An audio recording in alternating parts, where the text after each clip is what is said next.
மிக மிக ஆச்சரியம். திருமூலர் திருமந்திரம் சொல்றாரு, உங்களுக்கு இறைவன் அருள் கிடைக்கணும்னா தொடர்ந்து திருநீர் வச்சுங்க போகும். சிவ சிவ என்றிட சிவகதி தானி. திருமூலர் திருமந்திரத்துல ஒரு பாடல் வரும். கங்காளன் பூசும் கவச திருநீற்றை மங்காமல் அணிந்து மகிழ்வோமானால் தங்காது வினைகள். வினையினாலதான் பிறவி வரும். நீங்க திருநீர் தொடர்ந்து பூசினா வினை வராதான், சிவன் அருள் கிட்டுங்கிறார். வேற ஒண்ணும் மந்திரங்களும் சொல்ல வேண்டாம், வெறுமை திருநீர் எடுத்து பூச. அது திருநீர் எப்படி பூசணும்னு வாரியார் சாமி சொல்றாரு.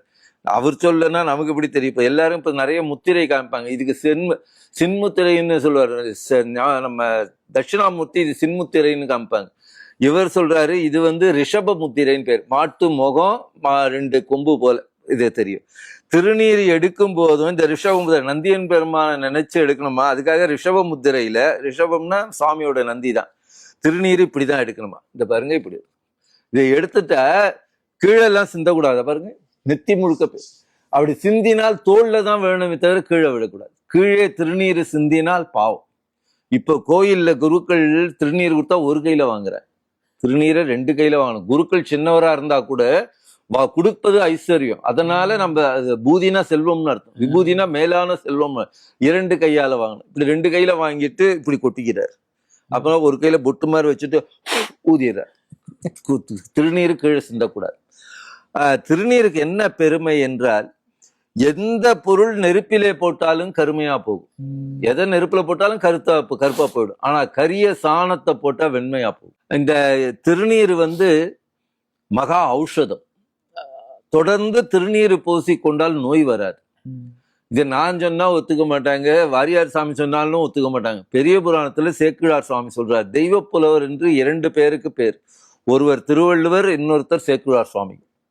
2 பேருக்கு தான் தெய்வ புலவர்னு பேரார். அவர் சொல்றார், ஓதிய எழுத்து 5ம் உரு பிணி தாம் வர அஞ்சும். அஞ்செழுத்த சொல்லி சிவாய நமன்னு திருநீர் பூசினால் நோய் வர அஞ்சுமா.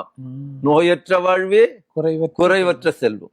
நீங்க வேற ஒண்ணும் பண்ணா, காலையில எழுந்தோமா, குளிச்ச உடனே சுவாமி கிட்ட போய் நெத்திக்கு வச்சுக்கிங்க. நாங்கெல்லாம் உபதேசம் வாங்கிட்டோம். உபதேசம் வாங்கிட்டா குழைச்சி வச்சுப்பாங்க. 16 இடங்கள்ல திருநீர் வைக்கணும்னு இருக்கு. அப்படி உபதேசம் வாங்காதவங்க வெறுமை திருநீர் பூசிக்கும். ஒன்னும் ஒரு காசு பணம் ஒன்னும் நஷ்டம், நோய் இல்லாம இருக்கலாம். நம்ம நோய் இல்லாம இருப்பதற்கு சொல்றார், ஓதிய எழுத்து 5ம் உரு பிணி தாம் வர அஞ்சும். சிவாய நமன்னு திருநீர். இப்ப எப்படி திருநீர் வச்சுக்கிறாங்களா? வாரியார் சாமி சொல்றாரு, திருநீர் பையில வைக்கும்போது, பார்வதி சமையலாச்சா, இலை போடு. தடிமாடு அப்பவும் சிவாய நமன்னு சொல்ல மாட்டேங்கிறானா. திருநீர் வைக்கணும்னு சொல்றது இல்ல. சில பேர் திருநீர் வச்சுப்பான், ஆபீஸ் போகும்போது அழிச்சுட்டு போவோம். மற்ற மதத்தினர்கள் தங்கள் சின்னங்களை அழித்துக் கொள்வதற்கு வைக்கப்படும். நாம இதை அழிச்சுக்கிறதா பெருமை. பொய் சொல்லத்துக்கு பயப்படணும், மற்றவங்களை ஏமாத்துறதுக்கு பயப்படணுமே தவிர நம் சின்னங்களை அணிந்து கொள்ள வைக்கப்படக்கூடாது. மாணவர்கள்லாம் நிறைய பேர் பள்ளிக்கூடம் போகும்போது திருநீர் அழிச்சிட்டு போறாங்க. அது ரொம்ப நம்ம சின்னங்களை திருமணம் வைத்துக் கொள்ள வேண்டும். இன்னொன்று, எல்லோரும் நமக்கு அந்த நிலையாமையை குறிப்பது. எல்லாரும் பிடிசாம்பல் ஆக போறோம். என்ன பெரிய மன்னராக இருந்தாலும் யாரா இருந்தாலும் கடைசியில பிடிசாம்பல் ஆக போறாங்க.